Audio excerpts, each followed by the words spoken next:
Good evening, everybody. Hello, everyone, and welcome back. Hello, Elena. Thank you for joining me. Hello, Terrence. Thank you for joining us today. Hi, Andrea. How are you? And Katya, good evening. I hope everyone has had a good day so far. And this evening, we're doing focus activity 1013 adventure. I know. This morning we went to the Hard Rock Cafe, and this evening we are having an adventure. Do you consider yourself an adventurous person? I don't know. It's a very good thing, a very good question. I don't consider myself very adventurous anymore. I used to be more adventurous in the past. So this evening's focus activity is level 1013, and we're talking about adventure. In tonight's focus, we're going to describe an adventure. We're going to be using our conditionals, and we're going to talk about overcoming a fear. Because a lot of times going on an adventure or taking an adventure or doing something adventurous can make us somewhat anxious or excited or even afraid. Some things that some people consider adventurous and fun and exciting for someone else can be frightening. No, I'm not adventurous either, Elena. Sometimes I would like to be. There are some people I know who are extremely adventurous, and they have great experiences and wonderful trips and holidays, and they do very exciting things. But myself, on the other hand, I'm not adventurous at all. Kathy, it's so nice to hear from you today. So in this focus activity, that's exactly what we're going to talk about. Being adventurous, describing an adventure, and going over our conditionals. We know that there are 4 types of conditional. We all know what the 0 conditional is. But what are the other 3? We're going to be reviewing our conditionals also in this focus activity. So why don't we get started? Do you agree? Notice the image we have on our screen right now. Who is this? Not who is it, but what is it? Or better yet, what does he or she do? Taking a look at the uniform or the outfit that they have on, where are they going? Why?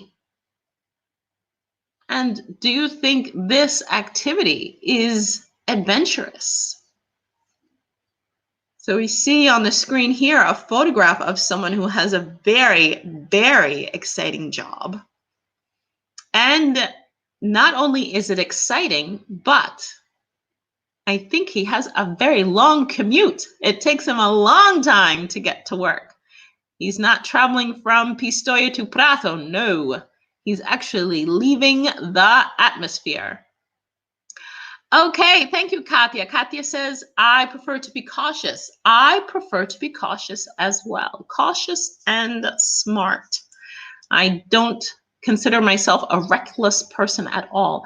I think he's an astronaut. Very good, Elena. He or she is definitely an astronaut. Thank you, Terrence. You agree. So they're leaving the planet. They're going into outer space. Is that an adventurous job? I think it is. Life is an adventure, or it is nothing at all. Do we agree with that phrase?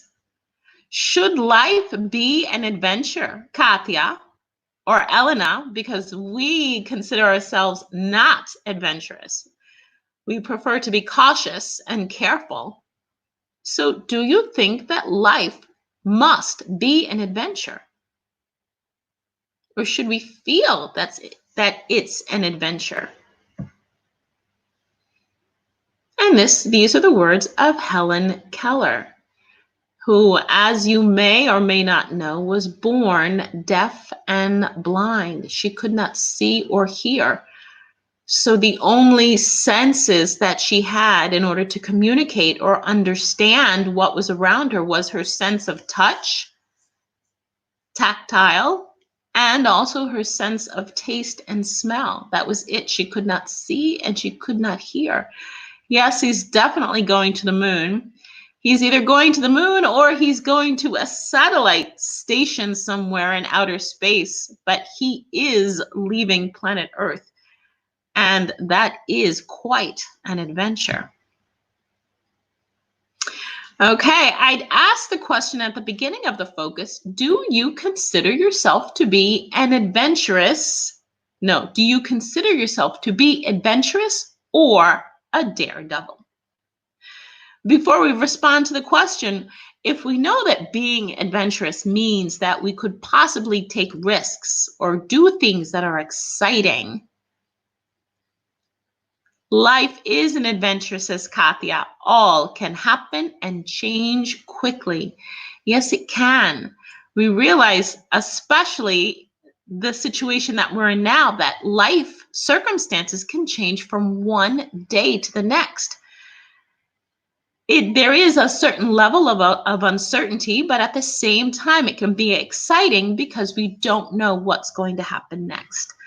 Andrea says, I agree that life is an adventure because you don't know what is going to happen exactly. So that uncertainty could either make us afraid or very anxious because we don't know what's going to happen, or that uncertainty can be exciting because we realize that now anything is possible or everything is possible. Hi, Lily. Thank you for joining us this evening. We've just started tonight's focus, 1013.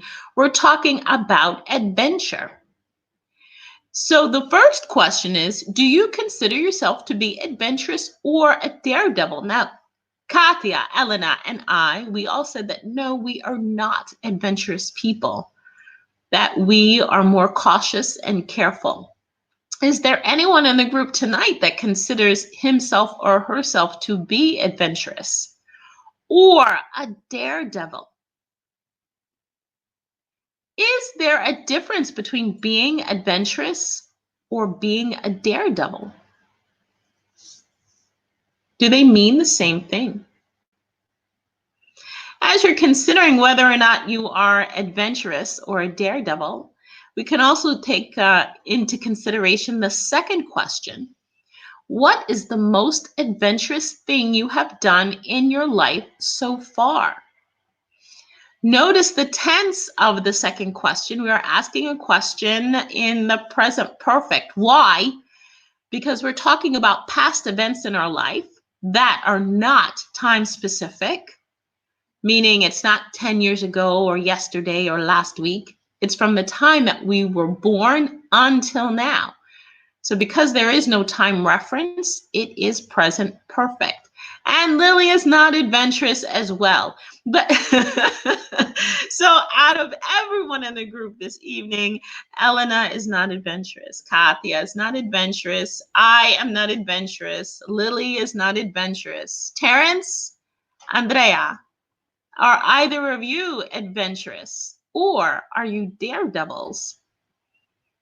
I think the difference between being adventurous or being a daredevil is that one is more reckless and crazy than the other.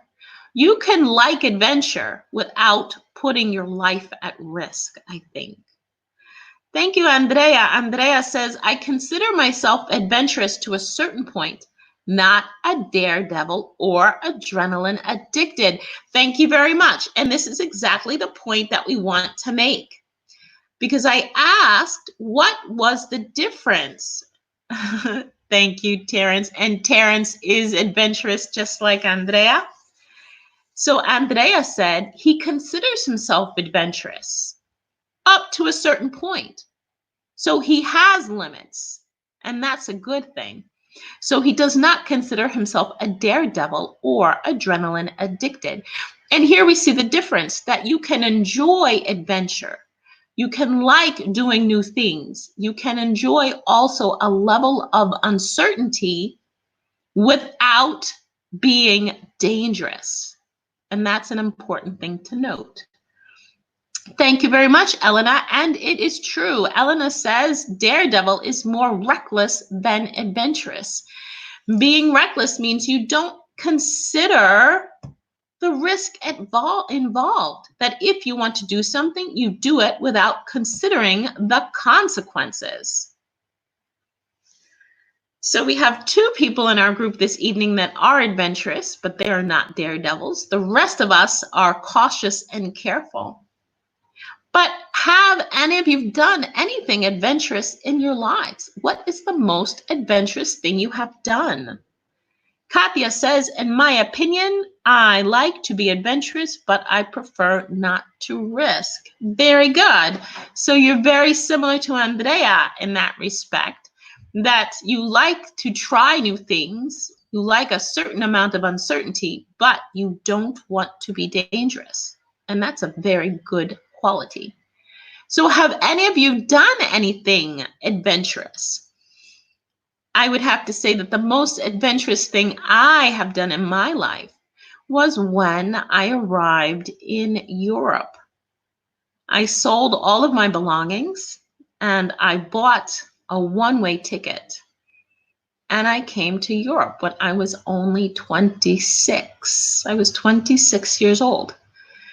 And my mother was devastated, and my friends thought I was crazy because I decided to live not in London or somewhere where they spoke English. I decided to stay in Italy, in Tuscany, and I hadn't learned Italian. So like, what, are you crazy? You don't even speak the language. You don't know anyone there, and you've just changed your entire life. And yes, I did.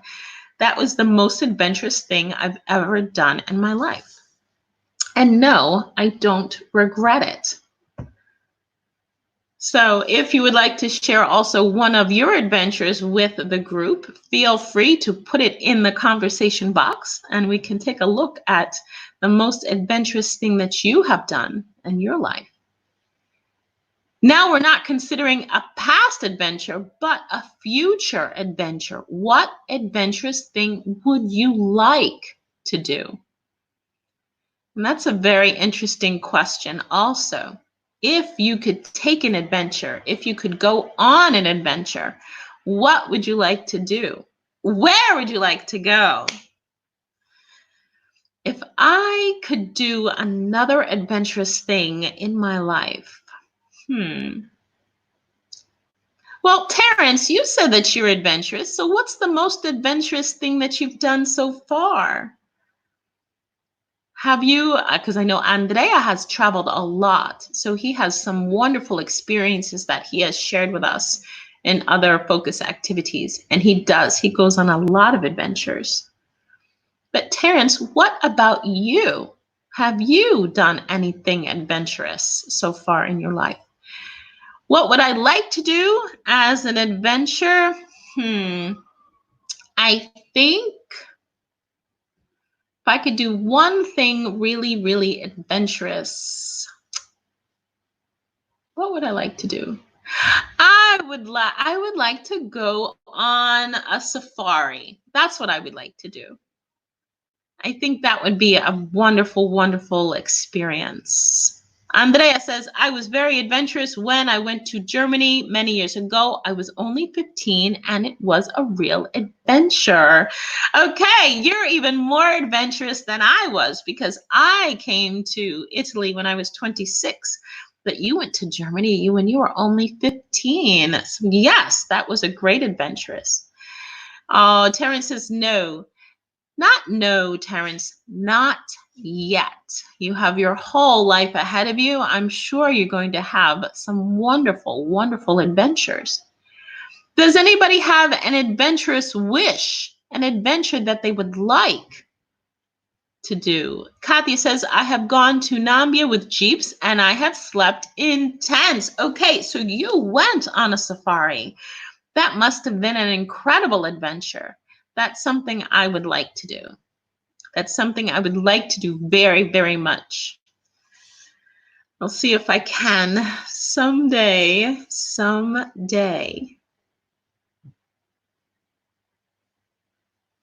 So we've considered adventures that we've already had. We've considered adventures that we would like to do. And feel free to share any ideas with me. And now we want to talk about adventures that we want to avoid. So are there particular adventures where we say, oh no, no way, that adventure, absolutely not. Lily says, once when I was on the bus and a robber tried to steal something from my bag, when I saw him exactly in that moment, the driver opened the door and the robber got off from the bus and and you followed the robber. And then?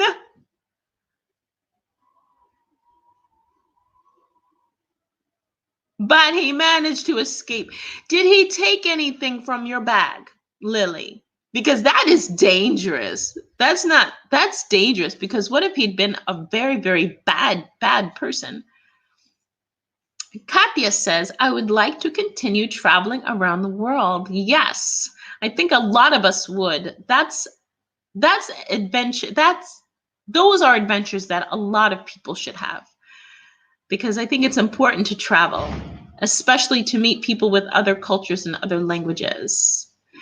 Andrea says, Katya, I agree that going to Nambia can be very adventurous. I went there 2 years ago, still suffering. You're still, no, really? And Lily talking about her adventure tackling crime on public transportation. You're like a renegade. Lily says that she followed a robber, someone trying to steal something from her bag, but he escaped. But thankfully, he was not successful in taking anything from you. Thank goodness, Lily. But next time, be careful. Katya went to Nambia 2 years ago also. Did the two of you go together, Andrea?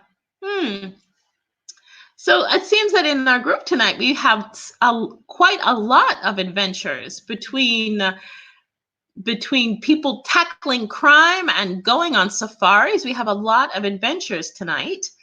Are there any adventures that we would want to avoid? Are there adventures that you think that are not a good idea? Are the two of you trying to figure out if you were in Nambia at the same time together? Thrilling language. Okay, let's take a look at the text. We're going to read through it together. My uncle is a thrill seeker. He enjoys doing extreme sports and is fearless. I would like to be as brave as he is someday. My worst fear is heights. If I want to be a daredevil like him, I will need to be daring and face my fear. I have thought about trying something dangerous like skydiving, but I'm afraid that it's too risky and extremely hazardous. My uncle, however, says it's the biggest adrenaline rush. My mom says not to listen to him since he is an adrenaline junkie. And here we hear some of the same language that Andrea used in the beginning of our focus. Being addicted to adrenaline, to have a rush.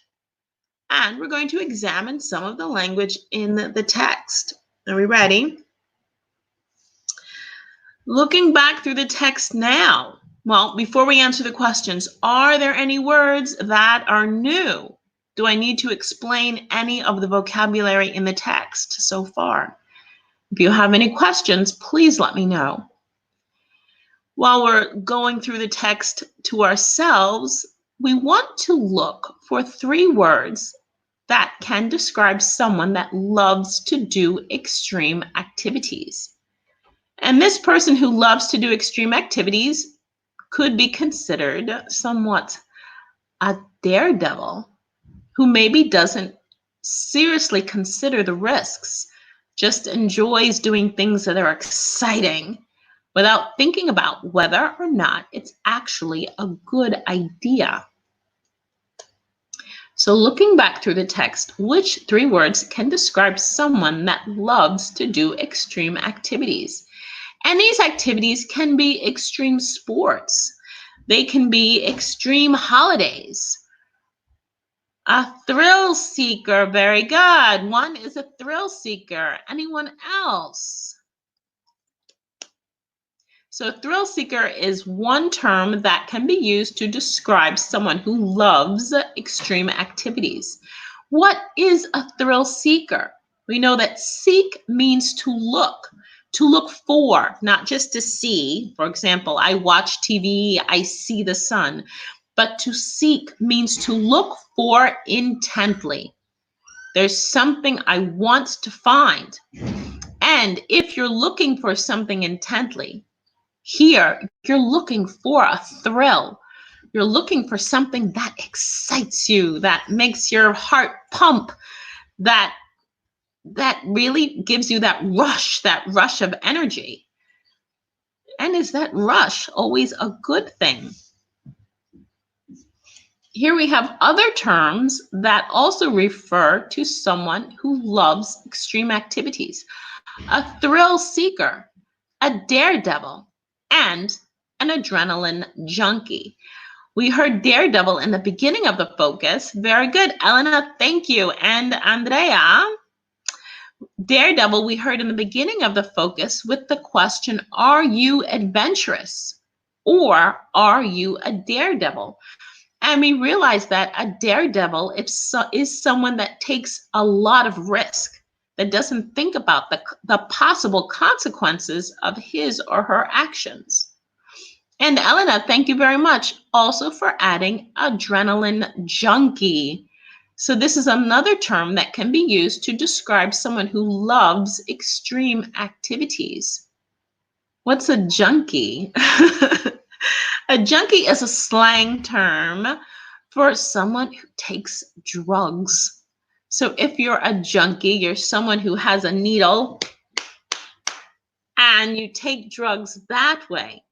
So if you're addicted to something, it means you have to have that feeling, you have to have that sensation.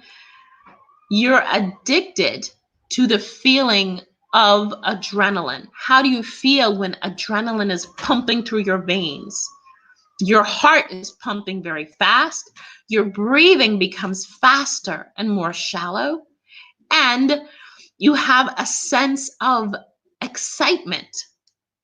This reaction to adrenaline is completely natural and extremely necessary depending on the situation that we're in. For example, if we need to run, if we need to escape because we're frightened, that gives us an adrenaline rush so we can run faster and we can move quickly if there is danger. But some people, on the other hand, enjoy this sensation when they do activities. If they do a sport, if they go on a holiday, they want to have that adrenaline rush sensation.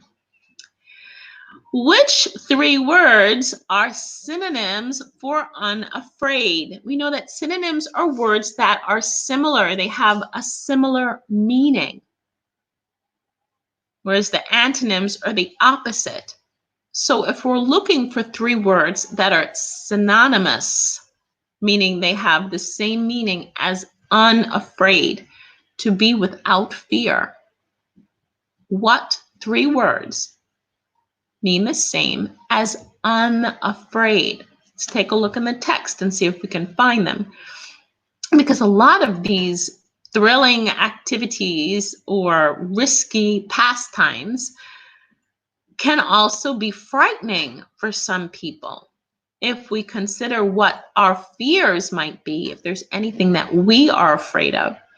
In the text, the speaker is afraid of heights. I'm afraid of heights also. I mean, I can stand on a chair to change a light bulb, but if I have to climb on a ladder or stand on the roof of my house. It's not a sensation that I like. Thank you very much, Elena. Fearless. And Katya, fearless and brave. Fearless and brave. Can anyone find a last synonym for unafraid?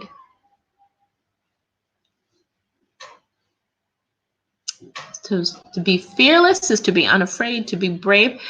To be hazardous, you can also be unafraid and be hazardous, but that's the difference between adventurous, Andrea, and daredevil.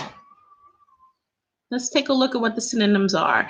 Daring, fearless, and brave. To take a dare means to push yourself beyond your limit just a little bit. So if you know that you're afraid of heights, you do something that takes you to a different altitude.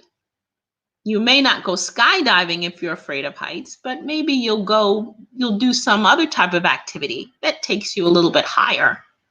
Okay. And now we're going to find out the difference between being daring, Andrea, and hazardous. Which three words are synonyms for unsafe? And here is where hazardous comes in. So we realize if we're doing something that is hazardous, it means it is unsafe. And the consequences can be negative. And there's a fine line. There's a very fine line. For example, people who go skiing, that's a safe activity because children go skiing as well. But we also know that if you have an accident while you ski, you can break a bone. So sometimes skiing can be dangerous if you don't have experience and if maybe you go on the ski slopes that are professional. So it can be daring. So which three words are synonyms for unsafe? We know that hazardous is one synonym for unsafe. Another synonym for unsafe. We said that if something is hazardous, there's a level of uncertainty, but a negative uncertainty, meaning you're putting yourself at risk. Hazardous, risky, very good. Dangerous, thank you very much. All of these words came up at once. Risky, dangerous, and hazardous. These are different. Thank you very much, Elena and Katya. Thank you very much. These are different than daring, fearless, and brave. You can be brave to face a fear. You can be fearless when you do something that makes you afraid. And you can be daring when you push yourself a little bit beyond your limit. But if you are risky, if you are dangerous, if you are hazardous, means you don't have any caution at all and you will do absolutely anything. You have no limits. And that is not always a good quality to have. All right, now we want to review our conditionals. This is the best part. Our conditionals. Under some conditions. Reviewing our conditional sentences, how do we make a first conditional sentence? We know that there are two clauses in the first conditional. Let's think about it for a minute. How do we make the first conditional? And when do we use it? When do we use it? Because every conditional has a different function. We don't use them all the same way. So it's important to know when we use which conditional, when we use another conditional, and most importantly, how do we form the sentence? So we know that in the first conditional, there are two clauses. There's an if clause.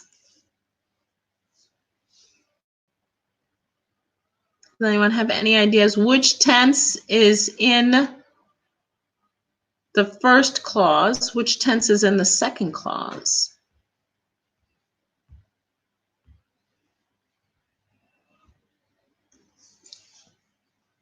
I know the conditionals, if sometimes the conditionals are easier to say than to explain how to construct them. Because as I said, there are two clauses in a conditional sentence. One of the clauses is the if clause. And we can either put it first or second. Thank you, Elena. First conditional indicates a real consequence. Okay, so grammatically speaking, how do we make it? If plus the subject, present simple, will plus the infinitive. This is the grammatical structure of our first conditional.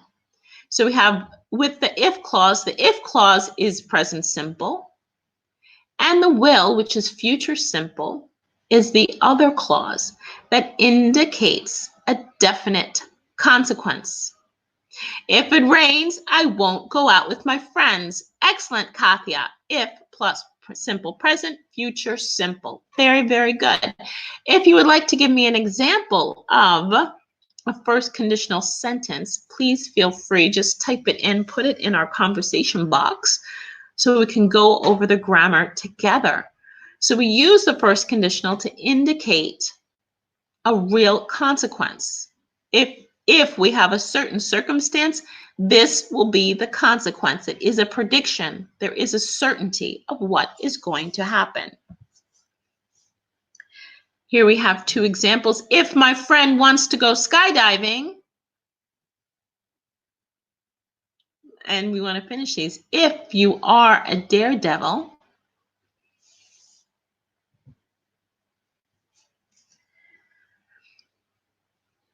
and the difference between the first conditional and the second conditional is that we're making a definite prediction.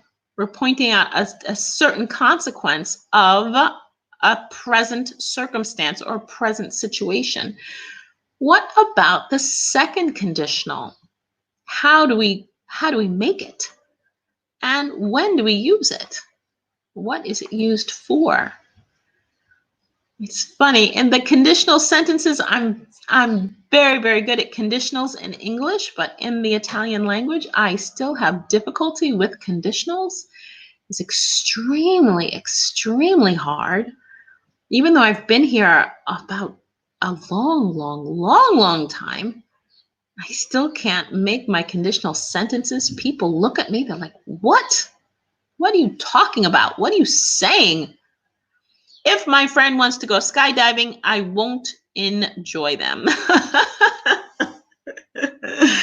If my friend wants to go skydiving, that will be the end of our friendship. That's right, Elena. Birds of a feather flock together. If you have reckless friends, then they are not friends of mine. Let's consider this second conditional now. How do we make it? And when do we use it? Is there an if clause also in the second conditional, Lily, to talk about things in the future that maybe are not true? Thank you, Lily. This is where we consider our hypothetical outcome to a hypothetical situation. Do you remember that? A hypothetical outcome to a hypothetical past. So these are things that are not true, just as Lily said. If plus the subject, past simple, would plus the infinitive. If I had €1,000,000, I would be rich. Thank you very much, Elena. Elena says the second conditional indicates an unreal situation. And that's exactly what we want to note. That in an unreal situation, we are saying that that was not the case, and therefore the consequence is this. For example, I said, if I had €1,000,000, I would be rich. From that sentence, we know that what? I didn't have €1,000,000, and so the consequence is what? I am not rich. So it's completely hypothetical. And Let's see if we're going to let's come up with some examples for our second conditional. If I were fearless, if it weren't so dangerous. Would anyone like to complete these sentences before we go on to our third conditional? We've already given some examples of the first conditional, which is a prediction, the definite outcome for a circumstance that is real, so it's always true. Whereas the second conditional is an unreal or a hypothetical situation and its hypothetical outcome, none of which are real. Thank you very much, Katya. Katya also says second conditional is used for hypothetical situations. Would anyone like to finish these second conditional sentences before we go on to the third conditional? If I were fearless, I would go skydiving. If it weren't so dangerous, I would go skydiving. Skydiving is something that fascinates me. I'll never, ever, ever do it. But I have considered it. I have considered it. And now let's take a look at our third conditional. If I were fearless, I would try some extreme sports. Very good, Elena. There are a lot of extreme sports out there. If I were younger, I would try some extreme sports. And Katya says, if it weren't so dangerous, I would try to fly. like a bird, Katya, or in a plane? You don't fly, Katya. You don't even fly when you go on holiday. Let's take a look at our third conditional. How do we make it? And when do we use it? The third conditional is the best one. I love the third conditional.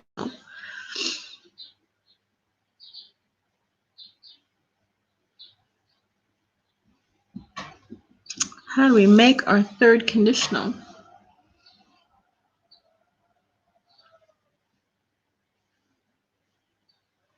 There are also two clauses in our third conditional sentence. This is the grammatical makeup for our third conditional. If plus the subject, past perfect.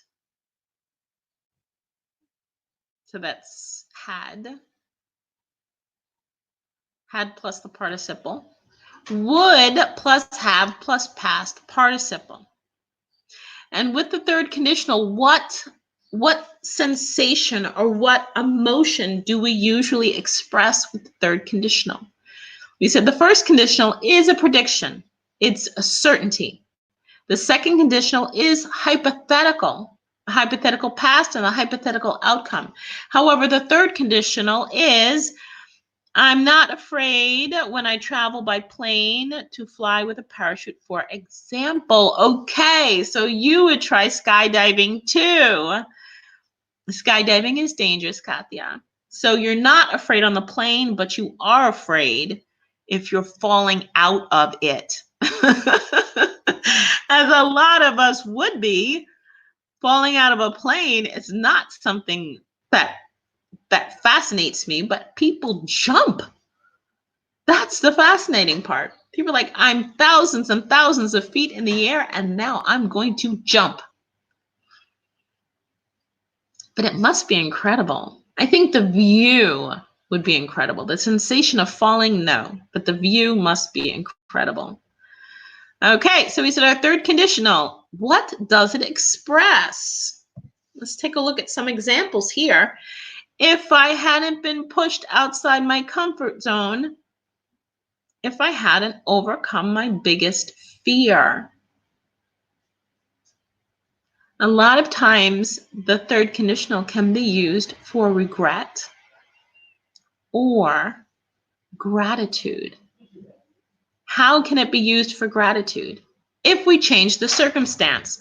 For example, if I hadn't missed the bus, I wouldn't have been late for work. So we regret the situation we were in and the outcome of it. Very good. The third conditional is used when you regret something that you haven't done or something that you have done. For example, if I had only, no, that's true, I hadn't done. If I had studied harder, I would have passed the exam. What does that mean? It means I didn't study. And so what was the outcome? I didn't pass the exam. But however, we can also express gratitude with the third conditional. If we consider something that we've done, a risk that we've taken, that has brought about fantastic consequences. For example, if I hadn't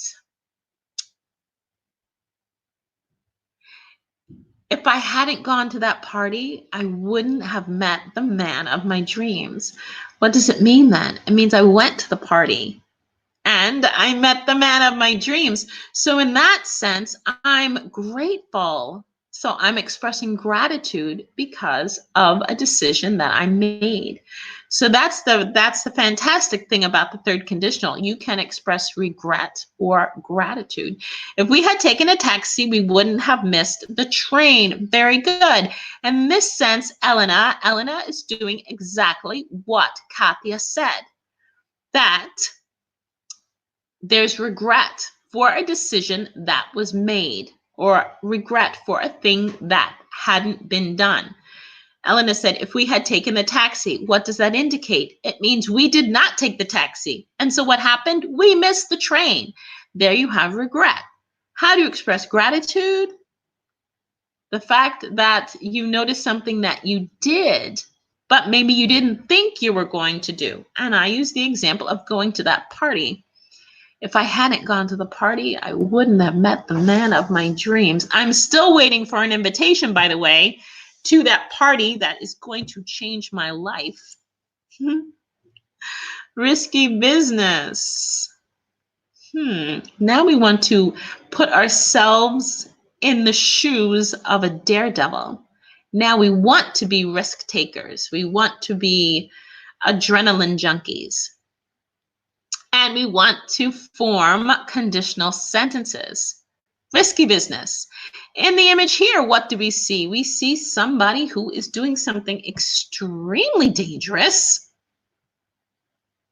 He is rock climbing, and it looks as if the only equipment he has is a rope around his leg. This looks like a very extreme sport. Somewhat dangerous and very risky. Let's take a look at the first question. If you were an adrenaline junkie, so now we're assuming that none of us are, but if we were, which activity would we choose?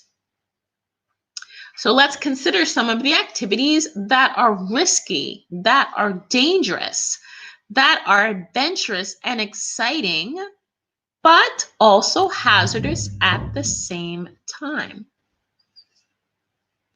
We said at the beginning of the focus that the majority of us, Lily, Elena, Katya, and me, that we are all cautious people, that we are not addicted to adrenaline, that we don't want that sudden rush of excitement, that we are very cautious and careful people. Whereas Andrea and Terrence, who has his whole life ahead of him, are more adventurous.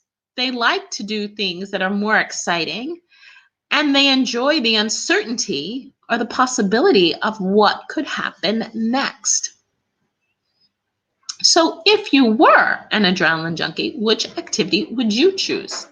Thank you, Elena. Thank you so much. Elena says, if I were an adrenaline junkie, I would try solo rock climbing.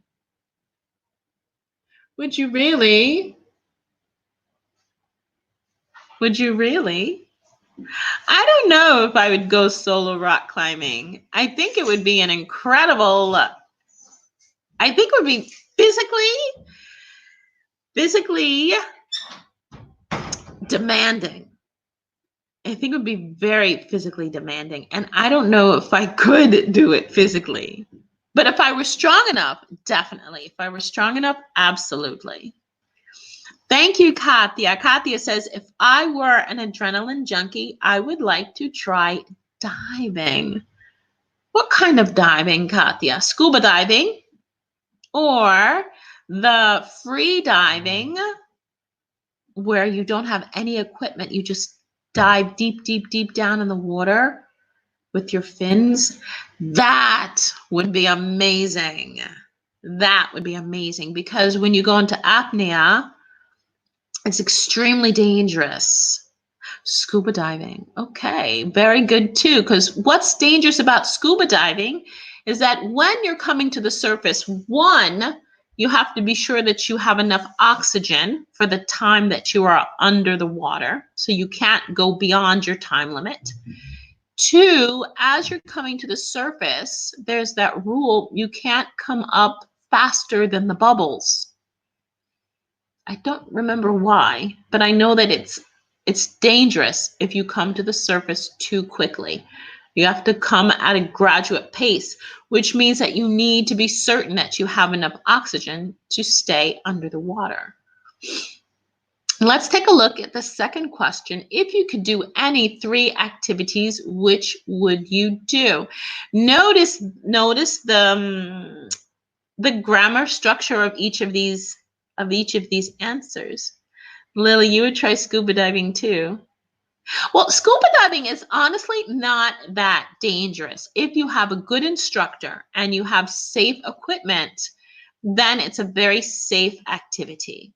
I think the free diving where you don't have any equipment at all, it's just you and your fins going deep, deep, deep, deep, deep in the water, that is much more dangerous. Well, Elena, she wants to go free rock climbing with just a rope around her leg. Are you sure, Elena, that's what you want to do? If I could do any three activities, let's think of activities that are risky and are dangerous. What would we do? Skydiving seems to be a favorite. Also rock climbing. I would drive a race car. I would drive a race car. If I could try any three activities, I would definitely drive a race car. Not every day, just to try. I know that they have that you could test a Formula One car. Sorry, a Formula One car. You can pay a certain amount of money and they will let you try the car for like a half an hour or something like that. You have to be very careful of your ears, especially when you are under the water that deep, Katya, because of the pressure of the water. So if I could try any three activities, one would definitely be driving a race car. Another one would be skydiving. And I think the third one would be surviving in the jungle. I want to learn how to survive in the jungle with nothing but a knife. Nothing but a knife and that's it. Drink rainwater, look for bugs in the mud. I would want to survive in the jungle. Let's take a look at our third question. As you're considering three activities that you would like to do, what would you do? If I were a daredevil, I would survive in the jungle. If I were a daredevil, I would drive a Formula One race car. If I were a daredevil, I would go skydiving. So here we have our second conditional as well. If you were a thrill seeker, which activities might be boring or not enough of an adrenaline rush for you?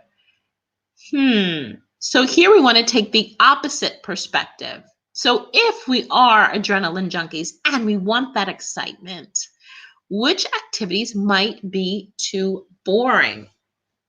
Well, that's kind of easy. So if I wasn't, here we want to go into the third conditional. If I wasn't a thrill seeker, I would not enjoy. No. If I weren't a thrill seeker, yeah, if I weren't a thrill seeker, if I were a thrill seeker, then I would not enjoy mini golf. You know what mini golf is? It's not the professional golf. It's where you go play golf with your children on a mini golf course. If I were not, if I were a thrill seeker, I would not enjoy karaoke. I hate karaoke. And I'm not a thrill seeker, but I hate karaoke anyway. So as you're considering the third question, which is third conditional, let's take a look at our final slide for this evening, talking about adventure, overcoming a risk. How do you overcome a risk? Worth the risk. You must convince your friend to come along with you on an adventure to face their worst fear. We want to describe the activity using conditional phrases and new vocabulary. Oh my goodness. Let's choose an activity. Okay, we want to choose an activity that is exciting, that is adventurous, and you want to convince me to do it. Let's choose an activity that isn't too dangerous and not too hazardous, but adventurous. Very good, Elena. Thank you. Thank you for your sentence. Elena says, if I were a thrill seeker, I would not enjoy Pilates lessons. I know, because even though they're good for you, they are not as exciting as rock climbing, are they, Elena?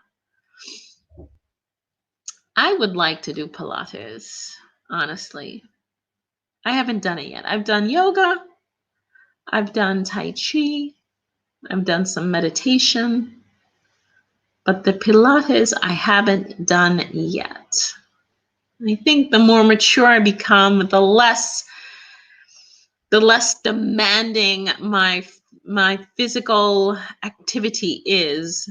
Whereas before I used to go running, I used to do the aerobics, I used to go to the gym, I used to lift weights, I used to do a lot of things that I can't do it anymore. I'm just too tired.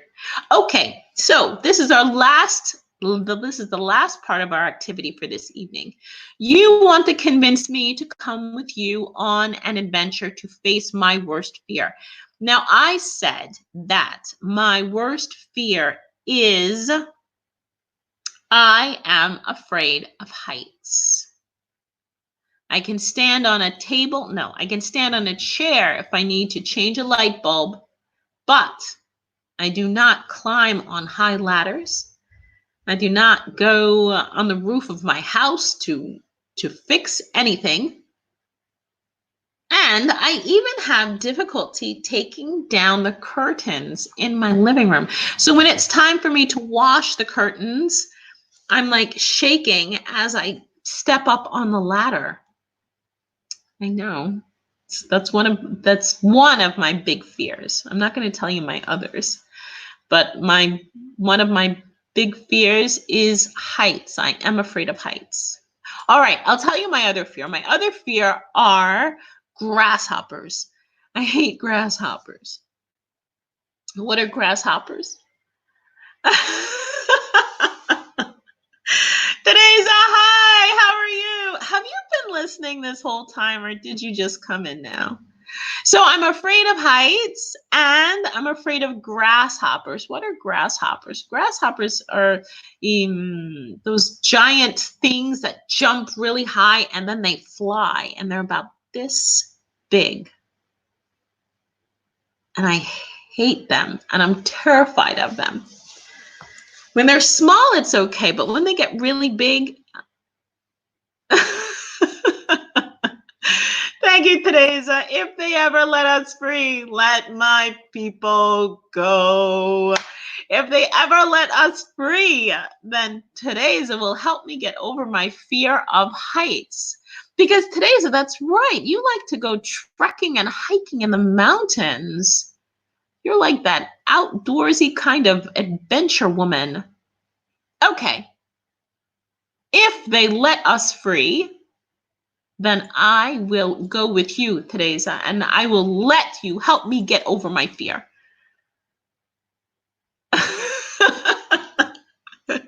You're recycling around your house, or you have one of those indoor cycles. Good for you. See that? Teresa doesn't let anything stop her. Just because we're homebound does not mean that we cannot be active and we cannot be adventurous.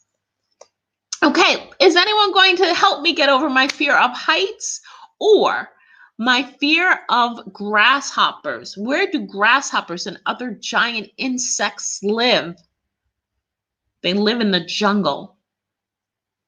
Now, if anyone remembers what I said during the focus tonight.